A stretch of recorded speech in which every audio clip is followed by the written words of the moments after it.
राधे अर्पण राधे। जिससे अर्पण किया जा रहा है वो ब्रह्म, और जिसमें अर्पण किया जा रहा है वो ब्रह्म, और जो अर्पण किया जा रहा है वो ब्रह्म। तो स्वयं ब्रह्म की प्राप्ति समाधि अवस्था को हो जाता है। ये ज्ञान अपने को तो नहीं है, पर इतना जरूर है कि हम में जो सामर्थ्य है वो भगवान की दी हुई। बिल्कुल सरल भाषा में आपको बता रहे, हमारे पास जो भी वस्तु है भगवान की दी हुई। हम जो भी कर्म कर रहे हो भगवान के लिए, वो सब कर्म भगवान को समर्पित कर देते तो हम भी भगवत स्वरूप हो गए, हम भी भगवत स्वरूप हो गए। बड़ा आनंद का विषय, बस इसे समझ, ये ज्ञान का विषय है। ब्रह्मार्पणम ब्रह्मवीर ब्रह्माग्नो ब्रह्मणाहुतम ब्रह्मैव तेन गंतव्यम ब्रह्म कर्म समाधिना। इसी को आप भगवान में ले लो, भक्ति के द्वारा। हमारे पास जितने भी अंग हैं वो सब भगवान की दी हुई, जो भी वस्तुएं सब भगवान की दी हुई, जो बुद्धि है वो भगवान की दी हुई, जो भी भगवान की आज्ञा से हम कर्म करते हैं भगवान को समर्पित करते हैं, तो हमें भगवान ही प्राप्त होंगे। दैवमेवापरे यज्ञम योगिनः पर्युपासते ब्रह्माग्नावपरे यज्ञम यज्ञे नैवोपजुह्यति। अन्य योगी लोग भगवद अर्पण यज्ञ का ही अनुष्ठान करते हैं, जो अभी बताया। दूसरे लोग योग ब्रह्म रूप अग्नि में यज्ञ के द्वारा जीवात्म स्वरूप से यज्ञ का हवन करते। ज्ञान एक भक्ति के द्वारा। देखो, दो में एक को तो अपनाना पड़ेगा, या तो ज्ञान के द्वारा देखो सब ब्रह्म स्वरूप, और या भक्ति के द्वारा। तीसरा कोई उपाय नहीं इसमें।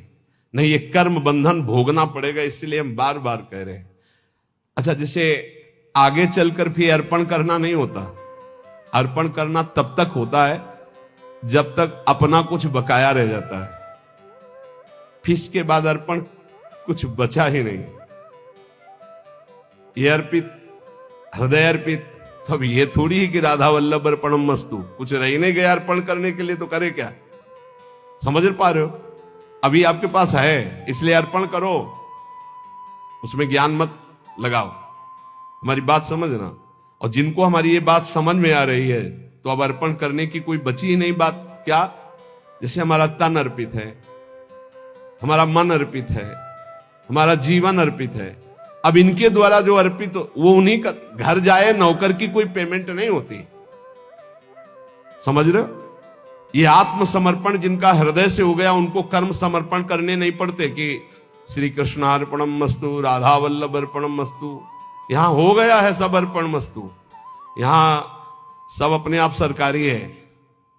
घर जाए नौकर की पेमेंट नहीं होती, चाहे वो बैठा रहे, चाहे फावड़ा चलावे, चाहे कुछ करे, उसका सब कुछ है। वो केवल कहने मात्र को सेवक है, वो स्वामी पर भी अधिकार रखता है। जो पेमेंट लेता है उसकी हर मिनट की पेमेंट है। तो जिसका अपना कुछ है, पति पुत्र परिवार शरीर अपना है, बच जाओगे यदि कर्म अर्पण करने वाली बात समझ में आ गई। नहीं, अवश्य में भोक्तव्यम कृतम कर्म शुभाशुभम। दोनों प्रकार के साधक बैठे हैं, एक अहम ग्रह और एक समर्पित। समर्पित साधक को अगर ये समझ में आ गया है कि अब मेरा कुछ है ही नहीं, तो आपको समर्पण की 84 जी का पाठ किया, राधा वल्लभ अर्पणम मस्तु। अब यहां कुछ अर्पणम मस्तु के लिए है ही नहीं। 84 जी गवाओ, चाहे हल्ला मचवाओ, जितना बोलेंगे वो सब आपकी बात बोलेंगे। हम हंसेंगे तो हमारा भजन होगा, हम चलेंगे तो हमारी परिक्रमा होगी, बात करेंगे तो आपके स्तोत्र होंगे, क्योंकि आपके सिवा हमारा कोई है नहीं। जिनकी ऐसी भावना आ चुकी उनको अर्पण करने की जरूरत नहीं। समझ रहे हो? और जिनको ये है, हे परमात्मा, हे भगवान, तो फिर अर्पण कर देना, क्योंकि अभी दूरी है। वही अर्पण कर दें अपने आप को हमारे ऊपर, बस ये बात रह गई है। समझ पाए हो? अब हमारा तो हो चुका, जो कुछ होना है उनकी तरफ से अर्पण करना रह गया है। समझ में आ रही? हम जितने हैं जैसे हैं, बोले अधूरा अर्पण है, तो कह तो रहे हैं हम जितने हैं जैसे हैं, हो चुका हमारी तरफ से, अब अपनी तरफ से कर लियो। अधूरे समझ में आ रहे ना, तो पूरे कर लियो। बोले कुछ अर्पण है कुछ नहीं अर्पण है, तो सब अर्पण कर लो। अब हमारी तरफ से ऐसे हो चुका है, कोई परवाह नहीं। अगर ऐसा है तो बोलने की जरूरत नहीं, राधा वल्लभ अर्पण मस्तु, ये बोलने की जरूरत नहीं। अगर ये है कि अभी हमारा कुछ है तो पक्का बच जाओगे। हर कर्म प्रभु को अर्पित कर दो। इसमें कह रहे दैव मयिवा परे यज्ञम योगिनः परिपासते ब्रह्माग्नाव परे यज्ञम यज्ञे नयोपजुह्यति। एक है कि वो सब कर्म भगवान को समर्पित करते हैं, भगवान की सामर्थ्य से, भगवान के द्वारा दी वस्तुओं से भगवत कर्म हो रहे, भगवान को अर्पित। एक है ब्रह्माग्नाव परे यज्ञम यज्ञे नयोपजुह्यति, ज्ञान के द्वारा। अब अपने अर्पणम मस्तु एक बार हो गई, अब बार बार नहीं होगी। गुरुदेव ने संकल्प करवा के तनुवांग मनोभिरमलय सोहम तवई आश। अब जैसे कोई आपसे कहे कि अधूरा अर्पण है इसीलिए अनुभव में नहीं आ रहा है, तो आपसे हम सलाह ले रहे हैं क्या? अगर गुरु जी कह दे और श्री जी कह दे तो उनसे भी कहना है कि जानते हो ना अधूरा है, आप भी जानते हो ना अधूरा है, तो पूरा कर लो। हमारा जितना होना था हो गया, आप कर, हमारी तरफ से अब काम खत्म। देख लो अंदर से बिल्कुल हम वो बात कहते हैं जो मुक्त होना है, श्री जी से मिल जाना है। अपने ऊपर रखोगे तो पूरी जिंदगी भर परेशान रहोगे, वो खेलते रहेंगे, तुम्हारी तरफ नहीं देखेंगे। जब जान लेंगे ना ये कि अभी हो गया इसका जितना होना था, तो वो अपना प्रोसेस शुरू कर देंगे। शुरू करो प्रोसेस, बिल्कुल तैयार। वही पूरा सूरा, हम जैसे भी हैं आपके हैं, वही हुआ पूरा सूरा, वही बलवान हो गया, वही पूरा हो गया। ऐसे ऐसे वही कर सकता है जिसने अपने तन वांग मनोभिरमलय सोहम तो विवाश्रिता, हम आपके आश्रित हैं। अब आप पूर्णता अपनी तरफ से कर लीजिए, हमारी पूरी जिम्मेवारी उनके हाथ है। हमारी को मतलब समझ रहे हो, जो पूर्ण रूप से ऐसे जिनका कुछ है उनके लिए कह रहे हैं कि या तो दो मार्ग, या तो ज्ञान के द्वारा सब ब्रह्म में हो, या तो भगवान को अर्पित। श्रोत्रादीन इंद्रियाण्यन्ये संयमाग्निषुजुह्यति शब्दादीन विषयानन्य इंद्रियाग्निषुजुह्यति। कोई योगी लोग श्रोत्रादि समस्त इंद्रियों को संयम रूप अग्नि में हवन किया करते हैं, दूसरे योगी लोग शब्दादि विषयों को इंद्रिय रूप अग्नियों में हवन किया करते हैं।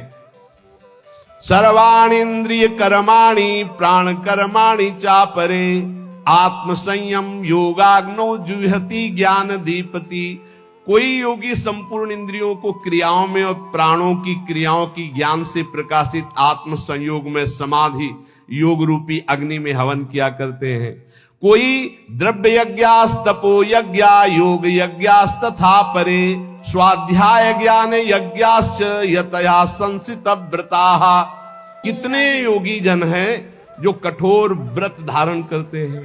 कोई द्रव्यमय यज्ञ पैसे वाला यज्ञ करते हैं, कोई तपमय यज्ञ करते हैं, कितने योग यज्ञ करते हैं, कितने स्वाध्याय रूपी ज्ञान यज्ञ करते रहते हैं। अलग अलग ये सब साधनाएं भगवत प्राप्ति के लिए हैं। अपाने जुह्यति प्राणम प्राणे अपानम तथा परे प्राणापान गति रुद्ध्वा प्राणायाम परायणा अपरे नियताहारा प्राणान प्राणेषु जुह्यति सर्वेप्येते यज्ञ विदो यज्ञ क्षपित कल्मषाः। कुछ ऐसे योगी जन हैं जो प्राणायाम के परायण हुए, अपने अपान में प्राण का पूरक करके, प्राण और अपान की गति का रोक करके, कुंभक करके, फिर प्राण में अपान का हवन रेचक करके, अर्थात पूरक कुंभक रेचक, रेचक कुंभक पूरक, ऐसे प्राणायाम करते हैं। कितने सूक्ष्म आहार करके, जल लेकर के, कोई दूध लेकर, कोई ऐसे प्राणों का प्राणों में हवन करते रहते। ये सभी साधनाएं हैं, यज्ञों के द्वारा ये पापों का नाश करने वाले हैं। साधन इतने वर्णन किए गए हैं कि इनमें ज्यादा रुचि होती है। बोले 4 वर्ष से केवल पानी में, 10 वर्ष से केवल दूध में, 15 वर्ष से फलाहार, इनका बड़ा महत्व वर्णन संसार में होता है। और रात दिन प्रत्येक श्वास नाम में स्वाहा हो रही, ये सब यज्ञ वर्णन की है, लेकिन भगवान ने सबसे बड़ी यज्ञ कौन कहा है? यज्ञानाम जप यज्ञोस्मि। यज्ञों में सबसे बड़ी यज्ञ मैं हूं, जप यज्ञ। राधा राधा राधा। न 1 रुपया का खर्चा है, और ना आप ये बोल सकते हो कि 10 वर्ष से पानी नहीं पी के रह रहे हैं या फलाहार करके रह रहे हैं। और इतनी बड़ी यज्ञ कि सब यज्ञ इससे छोटी है। यज्ञानाम जप यज्ञोस्मि। इस पर रुचि नहीं होती, क्योंकि आप इस पर ज्यादा पोस्टर बैनर नहीं छपवा सकते। अहम ज्यादा इसमें पुष्ट नहीं हो सकता, अहम नष्ट होता है इसमें। इतने प्रणाम, इतने घंटे की समाधि, इतने दिन फलाहार, इतने ही जलाहार, इतने दुग्धाहार, ऐसा ऐसा ऐसा, वो सब आपके अहम में स्थित है। इसी अहम का ब्रह्म में लीन हो जाना सबसे बड़ी यज्ञ है, और वो होता है भजन के द्वारा। इसलिए सब बातें सुनना है। हमारी सबसे बड़ी यज्ञ है हर श्वास नाम में आहुति देना। राधा राधा राधा। संतों की वाणी पर दृढ़ विश्वास कर लो, भगवान अपनी बात झूठी कर सकते, संतों की नहीं। जब भीष्म जी ने भगवान को देखा, दासी रूप से द्रौपदी को लेकर हमारे पास आए और हमें छल से आशीर्वाद दिलवा दिया, सौभाग्यवती भव। तब कहा ठीक है, मुझे पता चल गया है कि मेरे प्रण का तो खंडन होगा ही, क्योंकि आप हो। आपने जब मैंने प्रण लिया 5 पांडवों को जीवित रहा तो मारूंगा, तो आपने सौभाग्यवती का आशीर्वाद दिलवा दिया। तो आज मैं गंगा पुत्र भीष्म आपके बल से प्रण लेता हूं कि आपने जो प्रण किया था कि महाभारत युद्ध में अस्त्र नहीं कहूंगा, तो मैं गंगा का पुत्र भीष्म नहीं कहलाऊंगा यदि कल तो आपसे अस्त्र ग्रहण न करवा दूं। भगवान ने कहा आपके लिए, पर अपना प्रण तोड़ना है मेरे लिए कोई खास बात। अपनो प्रण विसार, भगत को पूर्व प्रण निभाओ। ये महान रसिक महापुरुष कह रहे हैं, सकृदपि यदि दृष्टा हंत वृंदाटवी तुम सकृदपि यदि राधा कृष्ण नामाभ्यधाई। वृंदावन में आकर के यदि जय जय श्री राधे बोले या राधा कृष्ण नाम उच्चारण किया, सकृदपि यदि भक्त्या सन्नतस्त्वत् प्रपन्नो, भक्ति भाव से भरकर वृंदावन में एक बार प्रणाम कर लिया, एक बार लौट गए, तो ध्रुव महा, ध्रुव माने सत्य, आहा परम सत्य बात है, माम नो उपेक्षता से। हे वृंदावन, आप कभी उसकी उपेक्षा नहीं करेंगे, अर्थात उसको निश्चित आप अपने में बुला लेंगे। एक बार वृंदावन आ गया, एक बार यहां आकर जय जय श्री राधे बोला। यार बोल देते हैं एक बार, जय जय श्री राधे श्याम। बोले सकृदपि यदि राधा कृष्ण नामाभ्यधाई, एक बार प्रिया प्रीतम की जय जय बोल दिया, एक बार वृंदावन आ गया, एक बार प्रणाम करके वृंदावन भूमि में लौट गया, तो ध्रुव महा परम सत्य, वो नरक नहीं जाएगा, उसको भगवत प्राप्ति होगी। आप सोच सकते हैं भगवत प्राप्ति कैसे हो सकती है? पूरा रजिस्टर पाप लिखा हुआ है। एक बार वृंदावन आया, एक बार प्रणाम किया, एक बार राधा बोला, एक बार बिहारी जी के दर्शन किया, इसका क्या फल होगा? महाभारत में लिखा है, एक बार श्री कृष्ण को कोई प्रणाम कर ले, एक बार, एकोपि कृष्ण कृतः प्रणामो दशाश्वमेधा भृतेन तुल्या, दशाश्वमेधि पुनरेपि जन्म कृष्ण प्रणामी न पुनर्भवाय। एक बार कृष्ण को प्रणाम करने वाले का पुनर्जन्म नहीं होता। ये भीष्म जी की स्तव में लिखा। अब आप विचार करके देखो, जहां प्रिया प्रीतम विराजमान इस भूमि में लौट गया, रसिकों की चरण रज, प्रिया प्रीतम की चरण रज, एक बार बिहारी बिहारी जी को प्रणाम कर दिया, एक बार उनकी जय जयकार कर दिया, वो नरक नहीं जा सकता। श्रीपाद कह रहे, इसलिए वृंदावने सैक पदस्पृहोपि महत्तमानां श्रुत भाषितोपि विदन्नपि स्वार्थ विधाति सर्वं हाधिं वृंदावनाश्रयामि। महापुरुषों के वचनों में भी तुम विश्वास नहीं करते हो, कैसा तुम्हारा जीवन है। कम से कम अन्य बातों पर विश्वास ना करो, महापुरुषों के वचनों में तो विश्वास कर लो। महात्मानाम श्रुत भाषितोपि, सुन रहे हो तुम, महापुरुष जन वचन बोल रहे हैं। वृंदावनेशैक पदस्पृहोपि, एक बार तो इच्छा कर लो ऐसे वृंदावन में आने की, जहां एक बार आने का, एक बार दर्शन का, एक बार जय जयकार का, एक बार प्रणाम का। ये भगवत प्राप्ति तुम बहुत दुर्लभ समझते हो। सबसे सरल है भगवत प्राप्ति, सबसे सरल। तो बोले बहुत बड़ी बड़ी तपस्याएं, बहुत कष्ट सहा जा रहा है, और आप कह रहे हैं बहुत सरल है। तुम्हें बाहरी दिखाई दे रहा कष्ट है, जो तप करता है उसे बड़ा सुख मिलता है। जो वैराग्यवान है उसको भोगी जन कष्ट देखते, लेकिन वैराग्यवान भोगी जनों को कष्ट में देख रहा है, कितने कष्ट में जल रहे हैं। तुम्हें वैराग्यवान कष्ट युक्त लग रहा है कि दिगंबर है या एक लंगूटी लगाए है, भूखा प्यासा है। उसको जो परमानंद है वो ब्रह्मा को भी नहीं है। वैराग्यवान को, फिर बोधवान को, फिर प्रेमी को तो बात ही क्या है। महात्मानाम श्रुत भाषितोपि, ये बड़े बड़े महापुरुष जो बोल रहे हैं उसे सुनो। जितने भी संबंधी हैं, जितने भी भोग पदार्थ है, जितना भी ऐश्वर्य है, ये परमार्थ को विध्वंस करने वाला है। परमार्थ को विदन्नपि स्वार्थ विधाति सर्वम भाधेन, धिक्कार है यदि आप अपने परमार्थ के नाश करने वाली क्रिया करते हो, परमार्थ के नाश करने वाली बातें देखते हो, सुनते हो, बोलते हो। तुम महापुरुषों की बातें सुनकर भी उनके आज्ञा में क्यों नहीं चलते हो? क्या आज्ञा?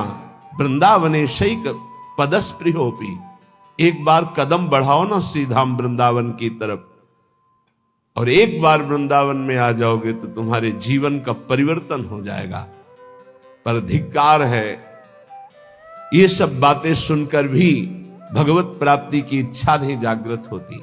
श्रीपाद कह रहे, दिव्यानेक विचित्र पुष्प फलवद वल्ली तरुणाम ततिर, दिव्यानेक मयूर कोकिल सुखाद्यानंद माद्यत खगः, दिव्यानेक सरः सरित गिरिवरः प्रत्यग्र कुंजावली, दिव्या कांचन रत्न भूमिरपि मां वृंदावने मोहयत। मुझे मोहित कर रहा है वृंदावन, मोहयत माम वृंदावने मोहयत। देखो देखो मुझे वृंदावन मोहित कर रहा है। कैसा दिव्य वृंदावन प्रकाशित हुआ। दिव्यानेक विचित्र पुष्प फलवद वल्ली तरुणाम तति, कितने सुंदर सुंदर वृक्षों में कैसी लताएं लिपटी हुई, सुंदर रंग बिरंगे फूल और इतने सुगंधित, दिव्य दिव्य अनेक विचित्र लताएं, वृक्षों का आलिंगन किए हुए दिव्य दिव्य पुष्पों के गुच्छे। भावना करो, ऐसी सौरभ भंवरे मतवाले होकर के गुंजार कर रहे, रसीले फल लगे हुए हैं, और दिव्य दिव्य अनेक मोरों के झुंड उन वृक्षों के नीचे नृत्य कर रहे हैं, और शाखाओं पे बैठी हुई कोकिला गान कर रही हैं। सुख शाखा जो सुख आदि हैं पक्षी, वो ऐसे आनंद उन्मत्त होकर के गान कर रहे हैं मानो राग रागिनियां मूर्तिमान बैठी हो। सुख शारिका, दिव्य अनेक अनेक हंस कलरव कर रहे, दिव्य सरोवर, दिव्य नदियां, दिव्य पर्वत, कैसी नवीन नवीन कुंजे, और स्वर्णिम कांतिमयी रत्न जटित वृंदावन की भूमि, इसने मुझे मोहित कर लिया। भूमिरपि माम वृंदावने मोहयत, भुवा स्वच्छाश्चिंता मणिभिरति चित्रैर्विरचिता, चिदानंदा भाषः फल कुसुम पूर्ण द्रुमलता, खगश्रेणी सामस्वर कलकलाश्चिद्रस सरित, शरांसी सी वृंदावन मनु मनो में विस्मृतु। अहो मेरा मन विस्मृत अवस्था को, देहातीत अवस्था को प्राप्त हो रहा है। कैसी सुंदर स्वच्छ भूमि वृंदावन की, दिव्य वृंदावन की, करोड़ करोड़ चिंतामणियों से जटित ये भूमि, कैसा सुंदर रास मंडल, कैसी चिन्मय लताएं, कैसा चिन्मय फल, कैसे चिन्मय पुष्प। और यहां के पक्षी जब गान करते हैं तो शाम वेद की ध्वनि प्रकट होती है। खगश्रेणी सामस्वर कलकलाश्चिद रस सरिते, अर्थात जो वृंदावन के पक्षियों की चहचहाट कलरव है, इनको जो श्रवण करता है तो चारों वेदों के पाठ का उसे फल मिल जाता है। धाम है, बड़ा दिव्य है। राधा यशो मुखर मत्त खगावली के यहां के पक्षी श्री जी का जस गान कर रहे हैं। और यहां के जो सरोवर हैं उनका जो जल है, भूमि में ऐसा कोई तीर्थ नहीं है जो वृंदावन ब्रज धाम के सरोवरों की जल की समानता कर सके, क्योंकि जितने तीर्थ हैं तीर्थ पाद श्री हरि के चरणों से है। और यहां तीर्थ पाद हरि जिन चरणों में नमन करते, प्रिया चरण रज जान के लुठत रसिक सिर मोर, वो लाडली जू का ये क्रीड़ा स्थल है वृंदावन, ये ब्रज भूमि। इसलिए श्रीपाद कितनी महिमा की बात कहे। वृंदारण्ये वरम श्याम क्रमिरपि परतो नो चिदानंद देहो। मुझे वृंदावन में नाली का कीड़ा बना दिया जाए, मैं याचना करता हूं। और वृंदावन के बाहर मुझे चिदानंद देह प्राप्त नहीं चाहिए। ये जब वृंदावन की दिव्य महिमा को श्रीपाद जाने तो ये बात कही। ये कैसी कोई साधारण बात नहीं है। ये मानव देह में ऋषि स्वरूप से दिव्य वृंदावन का आनंद ले रहे हैं, तो क्या कह रहे हैं? वृंदारण्ये वरम, मैं श्रेष्ठ मानूंगा। श्याम क्रमिरपि, यदि मुझे कीड़ा बना दिया जाए नाली का। परतरो न चिदानंद देहो, अन्यत्र मुझे चिदानंद देहधारी बना दिया जाए तो मुझे नहीं चाहिए। क्या है दिव्य वृंदावन की अनुपम महामाधुरी। श्री भट्ट देवाचार्य जी कह रहे हैं, यदि वृंदावन के बाहर मुझे हरि भी मिले तो मैं आंख उठा के नहीं देखूंगा। विपिन राज सीमा के बाहर हरि हूं को न निहार, रे मन वृंदा विपिन निहार। यद्यपि मिले कोटि चिंतामणि तो न हाथ पसार। जय श्री भट्ट धूलि धूसर तन, ये आशा उर्धार, रे मन वृंदा विपिन निहार। ए भाई, वृंदावन के बाहर हरि भी हो तो आंख मत लड़ाना, मत आंख उठा के देखना, क्योंकि वृंदावन के बाहर होते हुए चतुर्भुज नारायण रूप हो गए। यही ब्रह्महृद अक्रूर घाट से बाहर होते ही प्रभु का स्वरूप चतुर्भुज स्वरूप भगवान का अद्भुत वैभव प्रकाशित हो गया।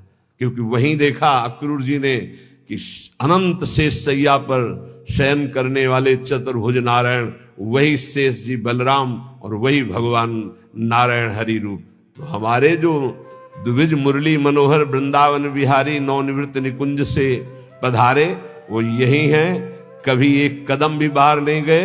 वृंदावन परित्यज्य पाद में कम न गच्छति, ये एकांतिक रहस्य भगवान का प्रेमी जनों के सिवा और कोई नहीं जानता। भगवत रसिक रसिक की बातें रसिक बिना को समझ सके ना। श्रीपाद कह रहे हैं, जहां श्री भट्ट देवाचार्य जी कह रहे धूल धूसर तन, बस ये सबसे बड़ी उपलब्धि है। वृंदावन की रजल शरीर में लगी हो और प्राण छूट रहे हो राधा राधा राधा, तो वो बात बनेगी जो बड़े बड़े योग साधना से नहीं बनती। इसीलिए कह रहे आंख उठा के बाहर मत देखो, धैर्य पूर्वक समय काट लो, इसी रज में प्राण त्याग दो। वृंदारण्ये वरम श्याम, वरम माने श्रेष्ठ होता है। मेरे लिए सबसे श्रेष्ठ बात क्या होगी कि यदि मुझे वृंदावन में कीड़ा बना दिया जाए। क्रमीरपि परतो न चिदानंद देहा, बाहर मुझे कहीं चिदानंद देह भी मिले तो मुझे नहीं स्वीकार है। वृंदावन में मुझे कीड़ा बनना स्वीकार है। रंकोपि श्याम तुल्य परमहीन परत्राद्भुतानंत भूति। या मुझे रंकोपि बहुत गरीब दरिद्र बना के रखा जाए तो मैं रहना पसंद करूंगा, लेकिन वृंदावन के बाहर मुझे अनंत विभूतियों का स्वामी बना दिया जाए तो मैं रहना पसंद नहीं करूंगा। धाम में मैं महान दरिद्र बन करके रहना। रंकोपि श्याम तुल्य परमही न परत्राद्भुतानंत भूति। वृंदावन में नाली का कीड़ा बनकर रहना चाहूंगा, बाहर चिदानंद रूप नहीं धारण करना चाहूंगा। वृंदावन में बहुत दरिद्र गरीब बनकर रहना चाहूंगा, लेकिन बाहर विभूति संपन्न होकर महावैभवशाली नहीं रहना चाह। शून्योपि श्यामि श्री हरि भजन लवेनाति तुच्छार्थ मात्रे। लुब्धो नान्यत्र गोपी जन रमण पदाम भोज दीक्षा सुखेपी। गजब कर दिया।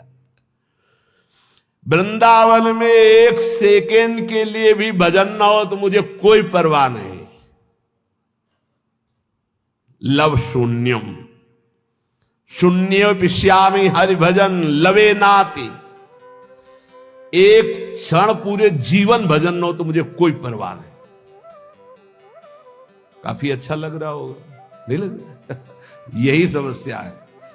इन महापुरुषों के हृदय की बात को समझना थोड़ा कठिन है। देखो, जिसको इतना वृंदावन से प्रेम हो, भजन बिना रह कैसे सकता है? हमको ही बता दो, कैसे रह सकता है?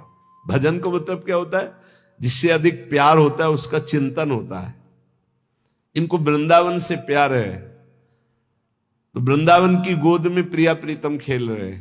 ये प्रिया प्रीतम के बिना एक सेकेंड नहीं रह सकते। इनके प्राण निकल जाए, ये जी नहीं सकते।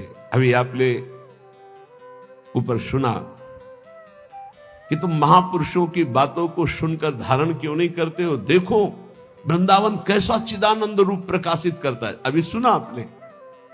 ये तो कुंज निकुंजों की शोभा में जो विहरण करने वाले हैं वो प्रभु, क्या वो श्रीपाद को नहीं दिखाई दे रहे?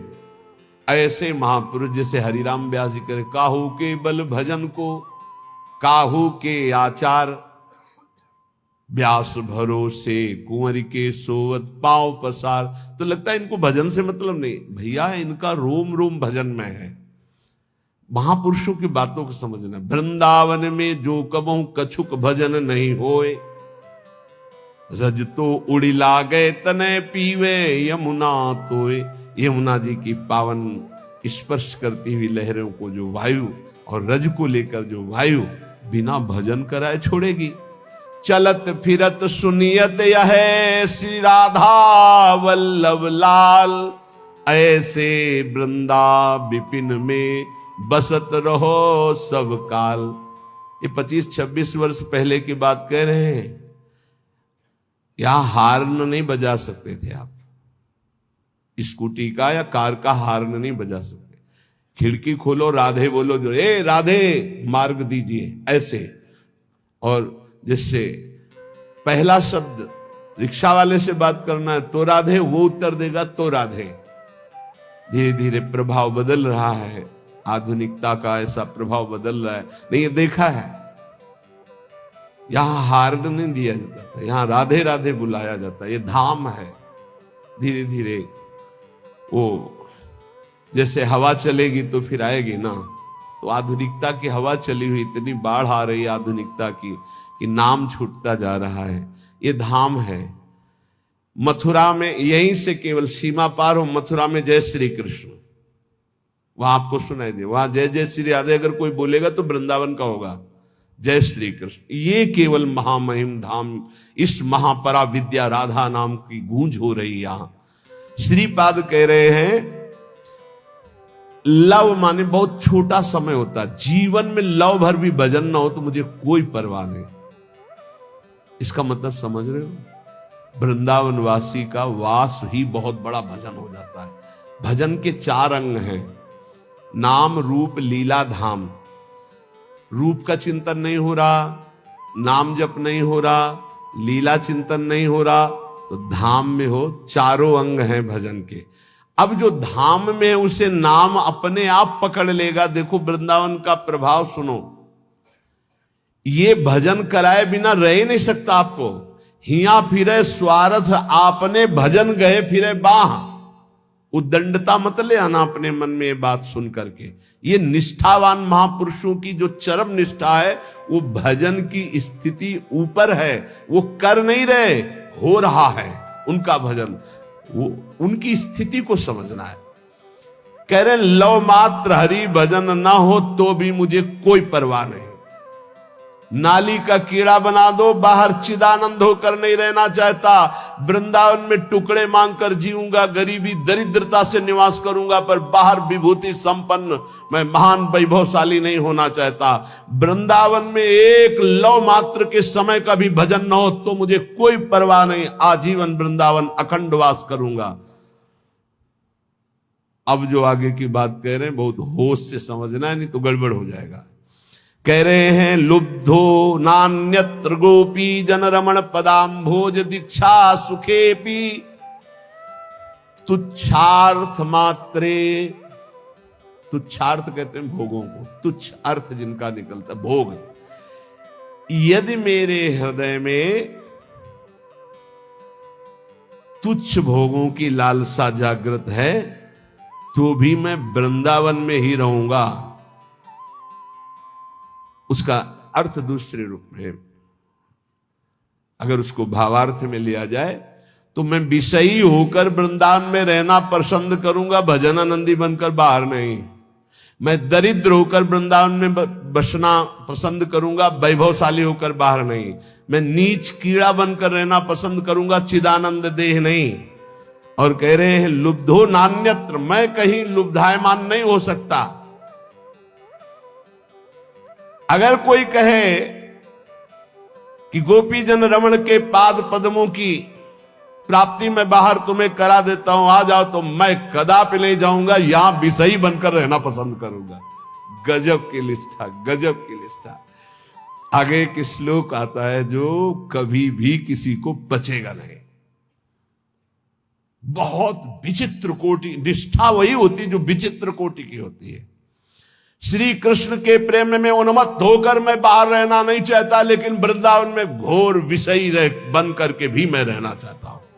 और ऐसे महापुरुष है जो ब्रह्मबोध संपन्न है, जो भगवत प्रेम को प्राप्त महापुरुष है। ये भला ऐसा, ये कुछ है वृंदावन की ऐसी महामहिमा जिसमें श्रीपाद लुब्धायमान है।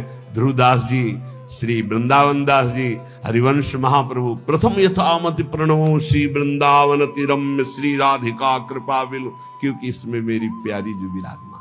वृंदान सर्व महताम पहाय दूरात वृंदाटवी मनुसर प्रणयन चेता सत्तारणी कृत स्वभाव सुधार सौघम राधा विधान मी दिव्य निधान। ये हम नहीं करेंगे भजन, अब हमारी श्री जी है ना। जिस दिन हमारी श्री जी ने देखा मेरे महल में पड़ा हुआ ये विषयी पुरुष है, उसी दिन ऐसा महाप्रेमी बना देंगी। बिल्कुल हिया फिरे स्वार्थ आपने भजन गहे फिरे बाह। और देश के बसत ही अधिक भजन हो, यही सम तो पूजत नहीं वृंदावन रहे सोए। कैसे कोई वृंदावन की महिमा को पार पा सकता है। और देश के बसत ही घटत भजन की बात, वृंदावन में स्वार्थ हो उलट भजन हो जात। बड़े भाग्यशाली जिनको ये महिमा सुनने को मिली और अपने हृदय में धारण किया। अगणित रवि कोटि प्रस्फुरत दिव्य भाति सकृदपि हृदय भातई शीतलानंद वृष्ट्या प्रशमित भवतापैर दुर्लभार्थान दुहदद्भि परम रुचिर मां संख्य वृक्षई परितम। करोड़ करोड़ सूर्यों की सी कांति यहां के वृक्षों की डालों से प्रकट होती। यहां सूर्य चंद्र का प्रवेश नहीं वृंदावन में, दिव्य वृंदावन। भगवान कहते न तद्भासते सूर्यो न शशांको न पावकः यद गत्वा न निवर्तन्ते तद्धाम परमम मम। ये परम धाम सूर्य चंद्र अग्नि का प्रवेश ही नहीं है। बोले अगणित रवि कोटि, अगणित गिनती नहीं है, ऐसे सूर्य और चंद्रमाओं जैसा प्रकाश वृंदावन की वृक्षों की शाखाओं से प्रकट हो रहा है। कैसा रमणीय वृंदावन, जहां हमारे प्रिया प्रीतम गलवैया दिए हुए चल रहे, कोई सखी छत्र लिए, कोई चवर लिए, कोई बाजत मृद मृदंग, नाचत सभय सुधंग, नृत्य करते हुए कोई आगे चल रहे, कोई मृदंग वीणा वेणु ऐसे वाद्य बजा रहे, कोई पुष्पांजलि अर्पित करे, कोई जय हो खग मृग पशु पंछियों का कोलाहल, और ऐसी सुंदर सुंदर दिव्य लताएं फूली हुई प्रिया प्रीतम के अंग की सौरभ संपूर्ण वृंदावन को सुवासित कर रही। एक चिदानंद सुख। इसीलिए कहते हैं मानव देह से ही ये प्राप्त हो सकता है, और सबको सौभाग्य नहीं मिला ये। पूरे विश्व में कितने प्राणी हैं? अरे भारत में मनुष्य केवल 140 करोड़ बताए गए। कितने बैठे हैं? 2, 500, 1000 इतने हैं। कितने सुनेंगे? इनमें कितने पकड़ेंगे? पकड़ने वालों में कितने चलेंगे? चलने वालों में कितने पहुंचेंगे? को एक पाओ जो कहे हरिवंश रस, बिरलो समझनहार, एक दो ही जो पाइए, खोजी सब संसार। बहुत बढ़िया सौभाग्य है। श्रीधाम वृंदावन में बैठ करके प्रिया प्रीतम के निज महल की महिमा सुन रहे हैं। अब महापुरुषों की वाणी। राधे राधे। तो आपको ये वीडियो पसंद आया तो please like share comment subscribe कीजिएगा। धन्यवाद। राधे राधे।